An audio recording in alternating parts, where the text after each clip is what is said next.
guys, jumpa lagi. Kali ini kita akan membahas persoalan bahasa Melayu Malaysia. Para pemimpin Malaysia sering mengatakan bahwa bahasa Melayu telah mendunia dan penuturnya mencapai ratusan juta. Dengan pernyataan seperti itu, logikanya bahasa Melayu telah berjaya. Tapi nyatanya para profesor Malaysia masih seperti orang kebingungan. Ada video menarik mengenai hal ini, yuk kita simak ya.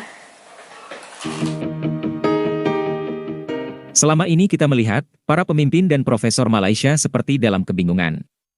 Mereka sengaja menggunakan data yang keliru mengenai jumlah penutur bahasa Melayu. Tujuannya mungkin demi menyenangkan kaum Melayu Malaysia. Atau biar kaum Melayu Malaysia terlihat hebat. Tapi hal ini justru membingungkan. Coba kita simak pemaparan profesor ini. Jadi kalau kita lihat penutur bahasa Melayu di dunia, ya, lebih 307 juta penuturnya. Kita lihat di negara kita sendiri, di Brunei, di Indonesia, di Singapura, ada penutur bahasa Melayu. Walaupun ada perbezaannya, tapi penutur bahasa Melayu itu wujud. Dan bahasa Melayu itu wujud. Marilah kita berpikir kritis mengenai data tadi. Kalau benar bahasa Melayu telah mendunia, dan dituturkan 300 juta orang, seharusnya pemerintah Malaysia dan kaum Melayu Malaysia amat berbahagia. Semestinya hal itu merupakan prestasi yang luar biasa.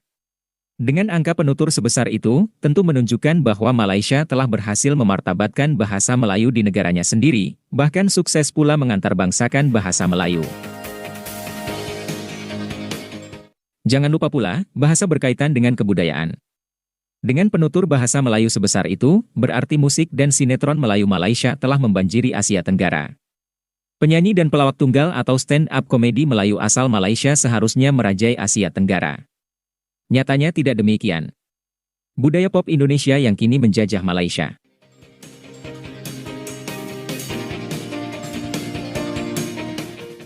Orang Malaysia juga masih sibuk seminar dan simposium setiap hari demi memartabatkan bahasa Melayu.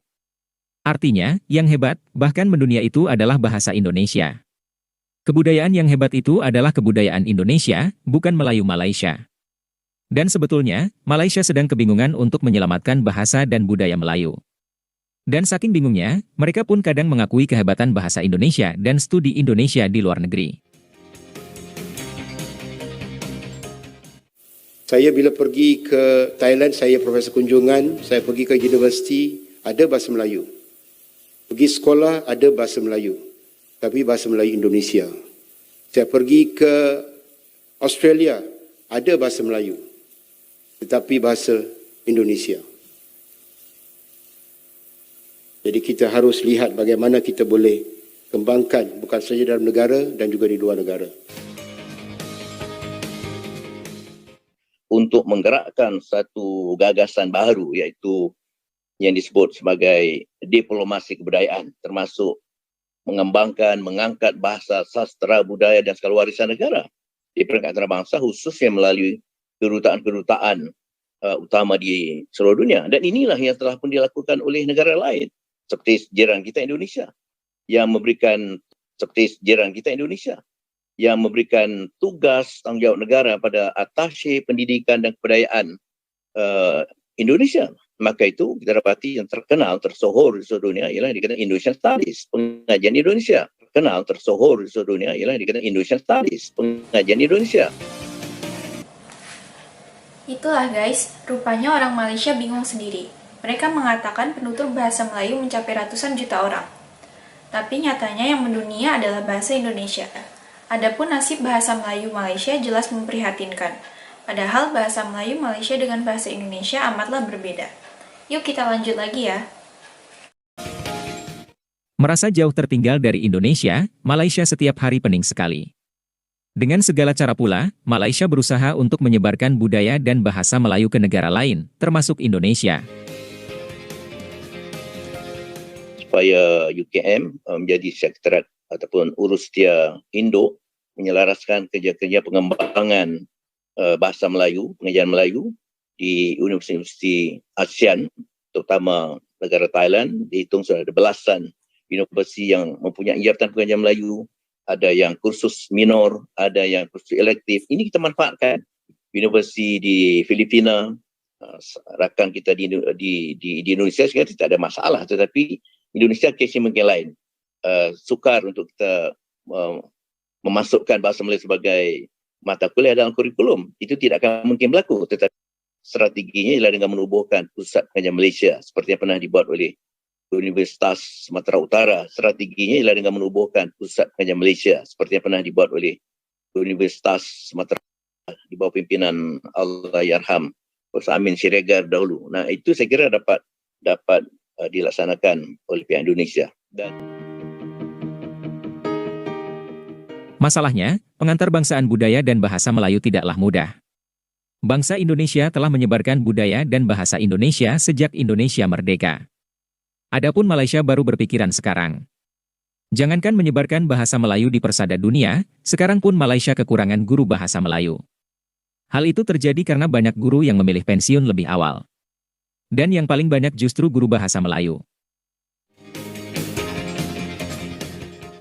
Statistik permohonan guru bersara awal KPM trend dalam tempoh 6 tahun menunjukkan peningkatan ketara sehingga 67% bermula pada tahun 2015 iaitu sebanyak 2,777 permohonan dan berterusan sehingga 2019 iaitu sebanyak 4,647 permohonan yang telah dilakukan.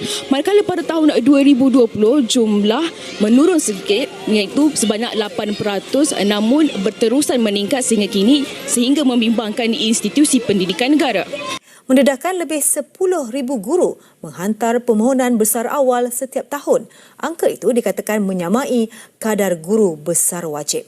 Dan apabila diajukan semula perkara itu, Presiden NUTP Aminuddin Awang berkata, trend itu tidak menampakkan penurunan, sebaliknya dikhawatiri terus meningkat. Trend guru bersara awal bukan sahaja menjadi kekurangan guru dalam sesi pengajaran, malah institusi sekolah juga kehilangan guru berpengalaman. Atau 10,000 itulah anggaran kasar kita berasaskan kepada trend yang mendapatkan faedah persaraan di NUTP dan juga trend gelombang rungutan guru di lapangan apabila kita bersama dengan ahli-ahli di peringkat bawah.